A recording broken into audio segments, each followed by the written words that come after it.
Assalamualaikum, kembali lagi bersama kami di halaman belakang, membawa kalian memasuki suasana halaman rumah di belakang rumah dan memasuki pikiran kalian sesuai dengan imajinasi dan pemikiran. Dan kami mohon maaf baru upload video lagi ini, udah cukup lama, ya alasannya banyak ya, nggak perlu kita sampaikan lah ya. Sampai apa? Sampai udah ditungguin. Iya, Udah ditungguin. sampai udah berbuah. Udah berbuah. Kacau.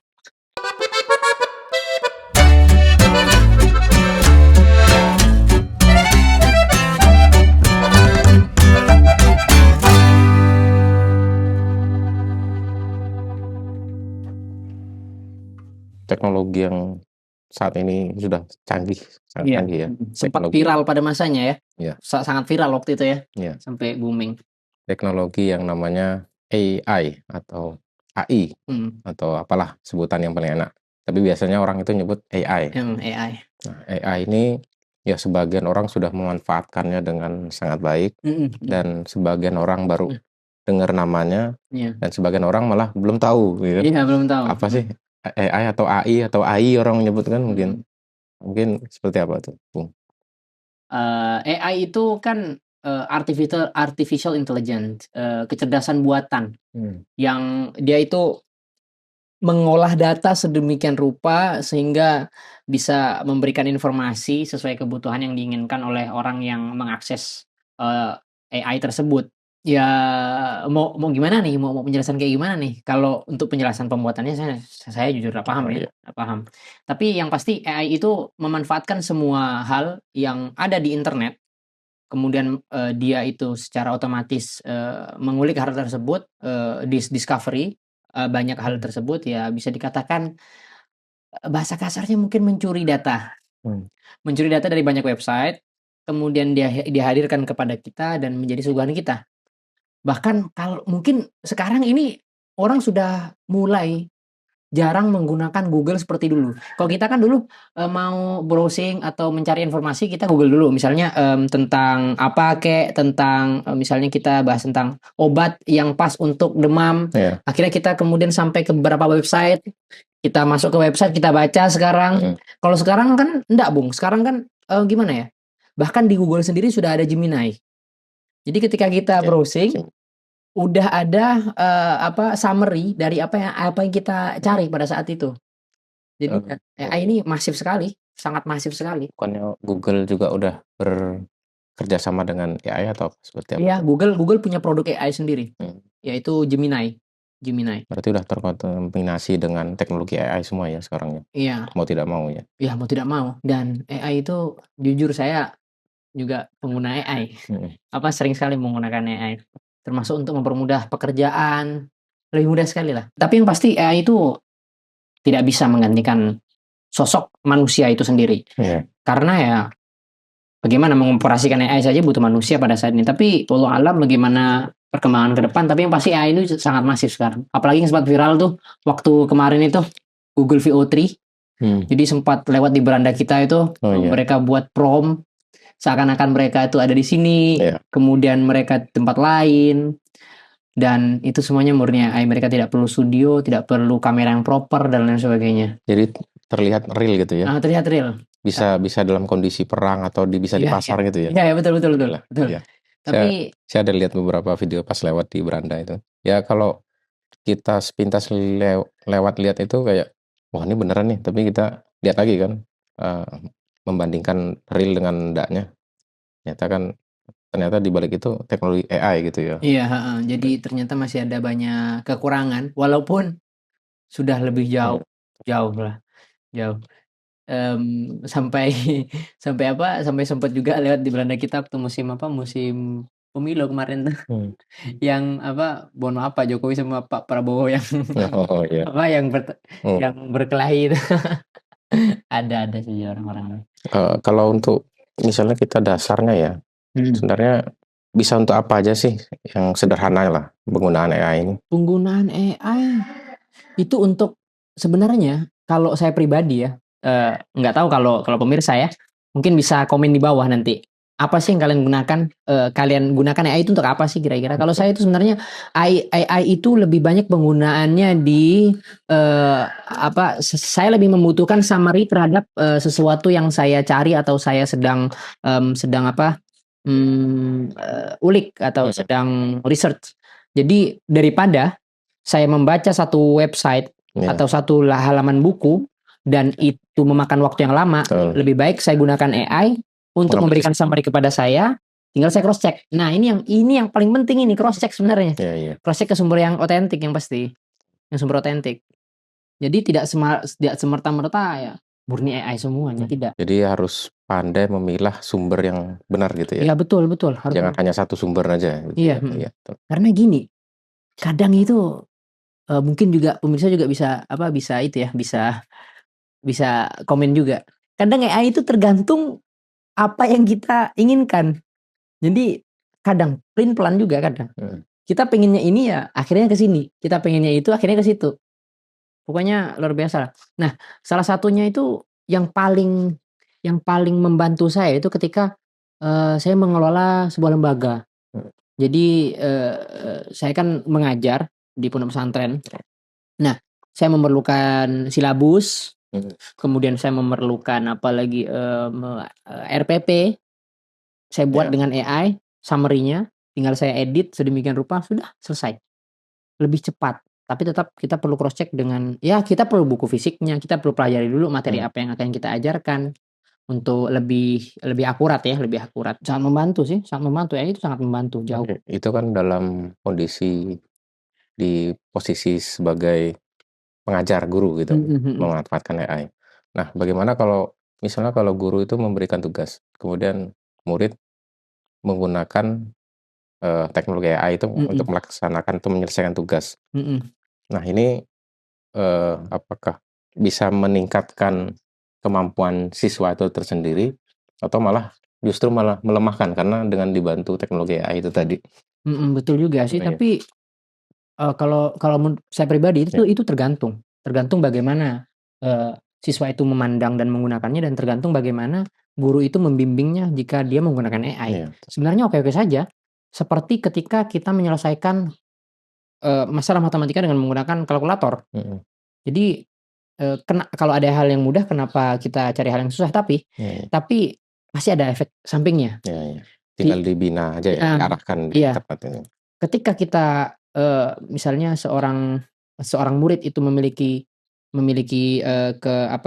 kesulitan, terkadang dia juga bisa menggunakan AI untuk membantunya memberikan pemahaman. Tapi kadang juga AI itu juga gimana ya, juga semeraut pemahamannya. Jadi dia itu karena itu teknologi yang baru booming beberapa tahun yang lalu ya, dan walaupun sudah seperti ini, tapi masih perlu banyak penyempurnaan sebenarnya, karena banyak sekali hal-hal yang kadang itu tidak jelas, seperti analoginya tidak relevan, atau dia itu membuat kata-kata sendiri atau menciptakan kesimpulan sendiri dan lain sebagainya. Berarti sampean termasuk pengajar yang terbuka, open minded ya dengan teknologi. Karena kalau saya ingat dulu waktu saya sekolah itu, kalau di kelas ya enggak boleh bawa HP, kalau ada bawa HP di razia. Kalau ngitung enggak boleh pakai kalkulator kan. Padahal kan alat itu untuk mempermudah, mempercepat gitu. Apa salahnya gitu. Dan saya setuju kalau penggunaan teknologi itu digunakan di dunia pendidikan saat belajar, bahkan di kelas gitu kan. Ya tergantung dari pengajarnya lagi, membinanya agar teknologi itu bermanfaat untuk pendidikan itu tadi ya gitu. Mungkin juga bisa didemonstrasikan sebenarnya. Kayak seperti saya mengajar matematika, saya demonstrasikan kepada mereka ketika kita membahas satu permasalahan matematika, kemudian kita kerjakan secara analog, secara manual, kemudian sudah selesai, pengerjaannya sudah selesai, caranya sudah selesai, tinggal kita buka AI. Kalau untuk masalah ini kan AI tidak mungkin salah, karena matematika kan. Pasti. Ya pasti kan, hal yang pasti. Kita kerjakan, apakah itu sama dengan AI? Mungkin kita bisa cross check di situ tanpa perlu kita ibaratnya. Jadi seorang murid itu bisa self learning sebenarnya. Kalau tujuannya self learning. Tapi kalau tujuannya untuk jalan pintas ya beda lagi, lain hal ini. Sebenarnya kita bisa bimbing itu untuk self learning. Jadi sebenarnya adanya AI ini tidak meracuni, kualitas pendidikan seseorang. Justru AI ini sangat membantu, tapi yang terjadi itu kan di masyarakat itu kan gini, mereka itu kan tidak peduli dengan apa, dengan, apa, increasing value dari diri mereka sendiri. Jadi mereka mengerjakan sesuatu ya pengennya instan. Ya, Semuanya hal-halnya yang dipinginkan instan semua. Mereka tidak ingin untuk berproses dan lain upgrade sebagainya. dirinya. Iya, itu kan yang jadi masalah sebenarnya. Sebenarnya masalahnya itu bukan di AI-nya, tapi operator AI itu sendiri sebenarnya. Teknologi AI itu membantu kita, mungkin hanya sebatas kerangka berpikir lah ya. Jadi Iya, selanjutnya itu ya kita lah mengolah lagi, iya, betul, mengeksplorasi lagi supaya kerangka berpikir itu bisa lebih luas, bisa lebih rinci, lebih betul, betul. sesuai dengan tujuan kita gitu Mhm. ya. Kalau jenengan sendiri pengalaman pakai AI gimana coba?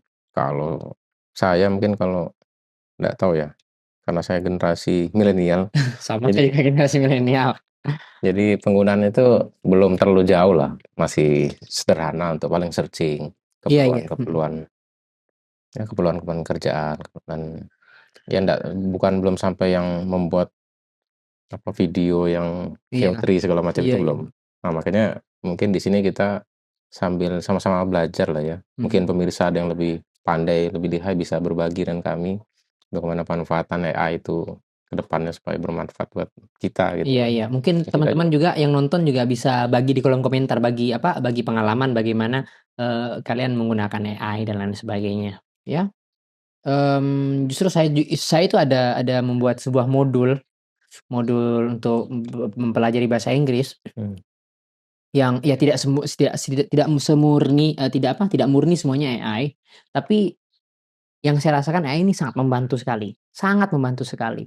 Terutama ketika kita menulis, kita jenuh. Nah, untuk sebuah cerita, untuk sebuah kisah yang saya ingin haturkan ke anak-anak, kita bisa gunakan AI.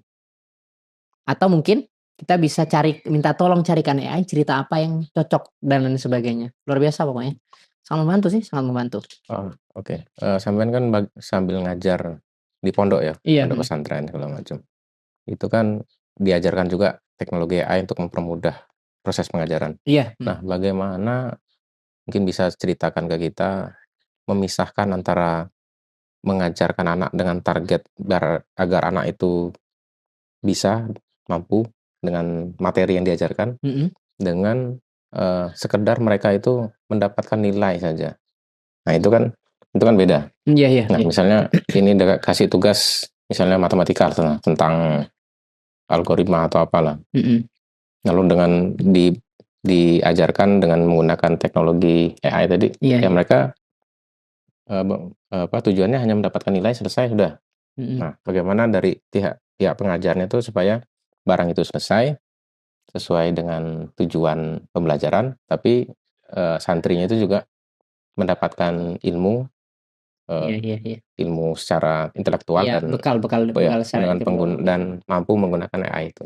Oke, jadi gini, jadi sebenarnya, bagaimana ya, kalau penggunaan AI di pondok pesantren, itu yang tempat saya mengajar, penggunaan AI lebih ke, eee, bagaimana caranya mereka mendiscover sesuatu secara cepat, secara instan, tapi tetap saya wajibkan untuk menyertakan, apa namanya, source atau sumber dari apa yang mereka dapat. Mhm, Eee, ini agak sulit pertamanya saya mendidik mereka, iya, karena mereka hanya menggunakan jawaban yang disediakan oleh AI tersebut. Padahal AI itu juga nanti ketika menyediakan jawaban juga menyediakan link. mhm, Nah, di situ iya, mereka bisa cross check, betul, di situ. Untuk semisalnya contohnya kita, matematika. Matematika kita, yang paling sederhana saja kita membahas tentang, apa namanya, bilangan bulat. Untuk kualitas pendidikan atau anak-anak yang sedang saya ajar itu mereka itu sulit untuk gini, sulit untuk menyelesaikan masalah dan memahami kenapa -2 itu lebih besar daripada -5. mmm, Mereka lebih sulit memahami hal tersebut. Jadi yang mereka tahu ya -5 itu lebih besar daripada -2. Padahal bukan seperti itu. Iya, makin Nah, kecil itu. iya, berkali-kali saya terangkan, ya maklum karena memang kualitas kognitif seseorang itu beda-beda kan, dalam memahami sesuatu. Jadi akhirnya saya gini, coba kalian, eee, tanya kepada AI, saya gunakan ChatGPT yang paling umum dipakai. Coba coba kalian tanya ke ChatGPT, gimana sih ceritanya kok -5 ini sama lebih lebih kecil daripada -2. Tapi sebelumnya kalian kalian jelaskan, perkenalkan diri kalian, kalian tuh siapa sih? Saya ini adalah pelajar, siswa SMP, kelas 7, saya tidak paham ini. Nanti nanti dia akan jelaskan tuh. Kalau tidak paham tanya lagi. Karena sekarang saya masih kekurangan tenaga pengajar dan penggunaan AI ini juga ya tidak selalu Iya, hanya di untuk waktu-waktu membantu lah ya, tertentu, tools ya. tools untuk waktu-waktu tertentu dalam ibaratnya pengawasan yang ketat juga. Karena setiap malam kan kita belajar bersama dan di situ saya bimbing mereka menggunakan bagaimana sih cara bertanya dengan AI yang tepat, bukan untuk menjawab jawaban instan. Iya. Nah itu mungkin yang jadi kiat, bagaimana cara mendidik murid supaya mereka itu kerjaan mereka selesai, tapi mereka Mereka juga juga dapat insight-nya. mendapatkan nilai dan juga memahami apa yang sedang Lakukan. mereka lakukan. Jadi AI akan memberikan banyak banyak opsi dan banyak penjelasan sesuai ya bahkan AI itu bisa sampai ke taraf bagaimana caranya kita itu membuat pemahaman yang siswa itu bisa paham hanya dengan membaca saja. Mungkin dengan analogi dan lain sebagainya. Sampai ke taraf seperti itu sebenarnya dan yang saya rasakan itu ketika menggunakan AI, bukan AI yang berbentuk suara ya, Iya. AI yang bentuk tulisan. Mereka siswa-siswa yang saya ajar itu mereka mendapatkan mereka mendapatkan peningkatan kemampuan membaca. Itu yang saya rasakan dan ini yang sangat penting sebenarnya.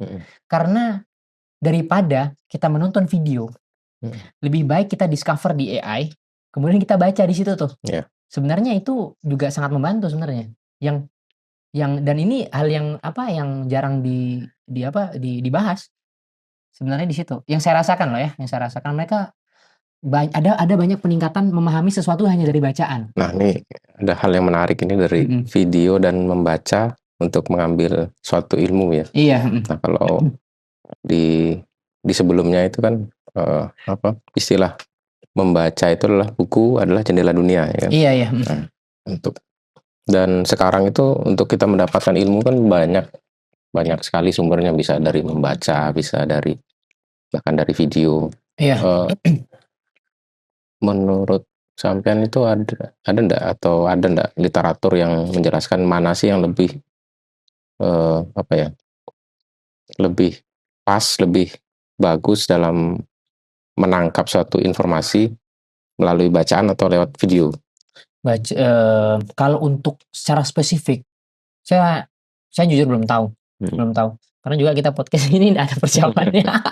Ini kacau, podcast kacau. Kita duduk bahas ini itu, udah langsung kita bahas pure. Hanya mengalir aja. Sesuai pengalaman. Kita mungkin bahas pengalaman kita pribadi lah. Iya, enaknya bahas pengalaman pribadi. Mungkin kita belum ada literatur atau source-nya kan. Iya. Pengalaman kita lah. Enaknya pas mempelajari sesuatu itu pakai lewat video atau membaca sih gitu. Iya, kalau sampean seperti apa? Kalau saya untuk mendapatkan sebuah informasi,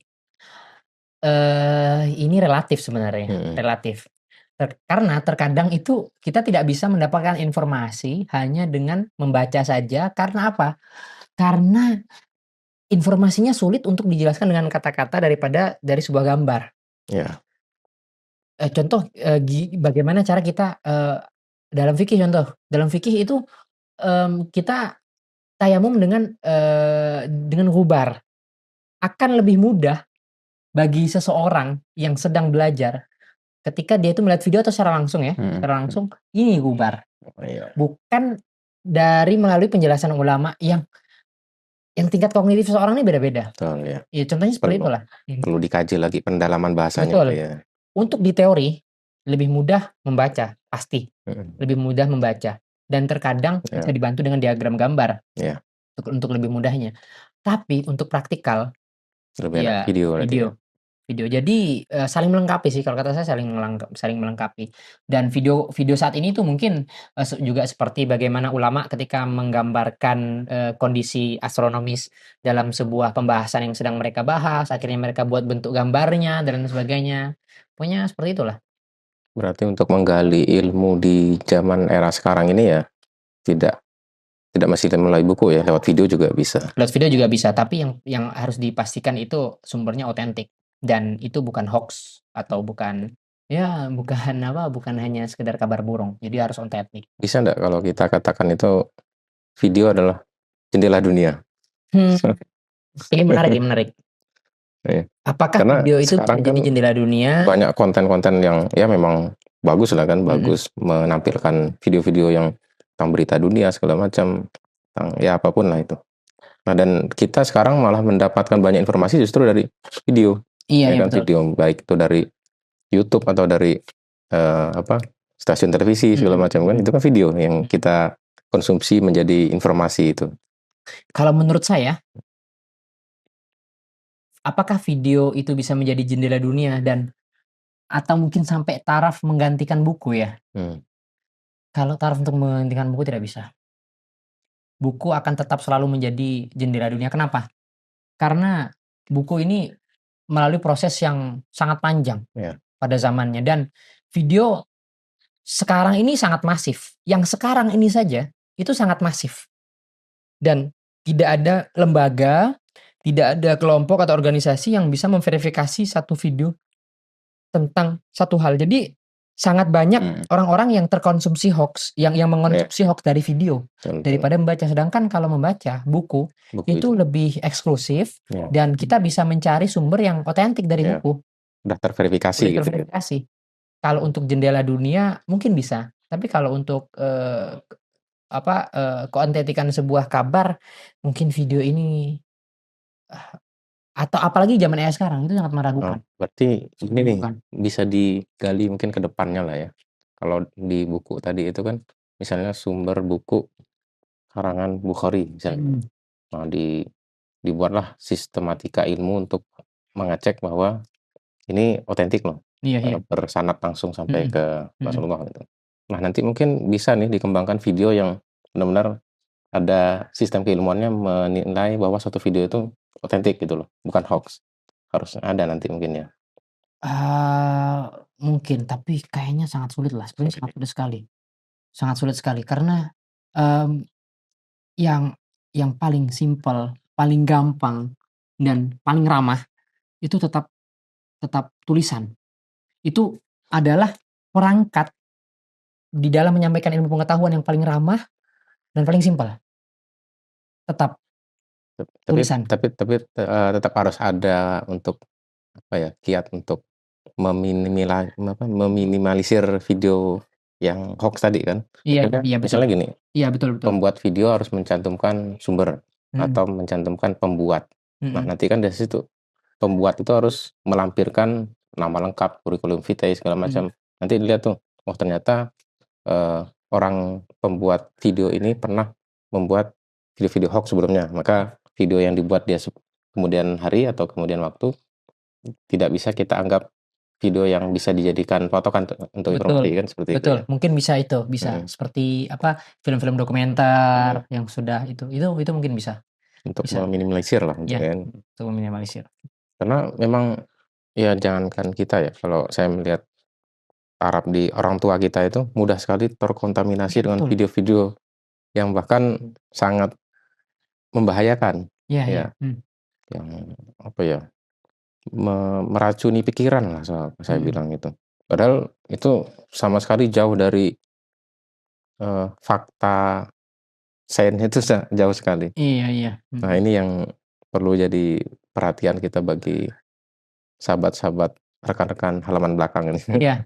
Mungkin di halaman belakang kalian ada hal yang rancu mungkin ya bisa kalian jelaskan atau kalian ceritakan di kolom komentar apa yang terjadi di sekitar kalian. Terutama di zaman AI sekarang. Walaupun AI ya sudah menjadi hal yang lumrah, bukan hal yang viral seperti beberapa waktu yang lalu. Sekarang ya orang-orang sudah pakai AI semua dan ya sudah jadi hal yang lumrah.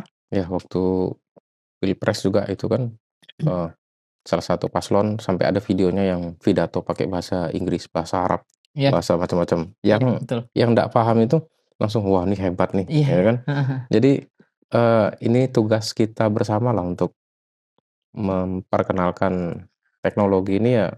Kita harus pandai nyaringnya gitu loh. Iya, betul. Jangan mudah percaya dengan info-info yang Iya. beredar di handphone kita ini kan. Ini kan karena apa ya, karena, masyarakat kita itu berawal dari orang-orang yang kebanyakan itu berpikir seperti ini, "Saya itu sudah tua, saya sulit untuk berbicara, rambut saya sudah beruban, jadi saya sulit untuk memahami sesuatu." Padahal tidak, padahal. Bagi saya dan prinsip kami yang diajarkan pondok pesantren, ilmu pengetahuan itu bukan bagi mereka yang muda. Memang man fatahul ulumu inda syababihi, fakabbir alaihi arba'an li wafatihi. Memang orang-orang yang ketika dia masa mudanya itu hilang, untuk menempuh ilmu pengetahuan, sampai, Imam Syafi'i berkata, maka takbirlah 4 kali karena wafatnya. Ilmu pengetahuan tidak hanya untuk pemuda saja. Kalau kita lihat ke belakang, seperti, seperti iPhone, yang sampai sekarang yang mengembangkan juga banyak juga orang-orang tua, begitu juga, teknologi-teknologi yang lain, justru dan ini teknologi, ilmu pengetahuan itu kan luas sekali. Jadi yang sangat disayangkan itu adalah bagaimana orang-orang di sekitar kita itu masih berpikir seperti itu, "Saya sudah beruban, jadi saya sulit untuk menerima informasi dan menerima ilmu pengetahuan." Ini sebenarnya yang kemudian menjadikan banyak orang di sekitar kita itu akhirnya gampang sekali terkonsumsi hoaks. Iya. Akhirnya ya enggan untuk maju dan ya, apa istilahnya, mengembangkan, orientasi mereka terhadap teknologi atau ilmu pengetahuan yang lebih lanjut, lebih advance. Berarti kembali ke paradigmanya masing-masing ya. Iya, Jadi iya. jangan sampai karena udah merasa berumur, merasa udah bukan muda lagi, Iya, jadi nggak mau belajar mengikuti teknologi gitu kan. Sehingga berita yang nyampai ke handphone kita itu, baik itu broadcast message atau video, ya kita telan mentah-mentah kan. Iya, betul. Harusnya dilihat dulu, ini secara logika itu masuk nggak sih? Kadang kan kalau berita hal yang bertentangan dengan ilmiah itu kan pasti bertentangan juga dengan logika kita kan. Iya. Nah, ya itu yang harus kita mampu selektif ya Iya, tentang betul. video ini. Oke, baik pemirsa, teman-teman halaman belakang, sampai ke pembahasan kita yang tentang AI ini mungkin masih banyak yang perlu kita bahas, masih banyak perlu kita gali, dan mungkin pemirsa punya pendapat atau pengalaman yang bisa dibagikan, bisa disampaikan di kolom komentar. Yang pada intinya kita ingin bahwa teknologi ini bisa kita mampu pelajari, kita mampu manfaatkan itu dengan sebaik-baiknya tanpa mengurangi kemampuan dari kita sendiri ya, agar kita tidak hanya terpaku atau tersandra oleh teknologi itu, dan kita ujung-ujungnya hanya menjadi budak dari teknologi itu. Mungkin ada statement. Saya itu ingat apa yang dikatakan oleh guru saya, yaitu, Kalamnya Sayyidina Ali. Guru saya itu pernah bercerita kepada kita, "Alimu auladakum ma fi zamani." Ajarkanlah kepada anak-anak kalian apa yang ada di zaman mereka. Kita sebagai orang tua, kita tidak paham teknologi ya, harusnya kita lebih paham teknologi daripada anak kita. Harusnya seperti itu. Dan karena kita sudah melalui proses yang sangat panjang tentang teknologi dan mengikuti itu di keseharian kita, teknologi itu kan tidak harus selalu berupa ibaratnya berupa handphone dan lain sebagainya. Teknologi adalah hal yang membantu kita kan. Kita paham tentang teknologi, jadi kita bisa mengajarkan anak-anak kita. Harusnya seperti itu sih. Itu yang paling berkesan bagi saya, "Alimu auladakum ma fi zamani." Ajarkan anak-anak kalian apa yang ada di zaman mereka. Itu sangat berkesan sekali. Jadi kalau dibahas, diambil jadi tema nih bisa panjang lagi nih ya. Iya, tapi cukup ini kan dipanggil maghrib sana. Iya, ini karena mau maghrib. Oke, demikian pembahasan obrolan santai kita pada hari ini. Semoga bisa jadi renungan dan menjadi manfaat buat teman-teman. Sampai jumpa di video berikutnya. Wassalamualaikum warahmatullahi wabarakatuh. sampai habis.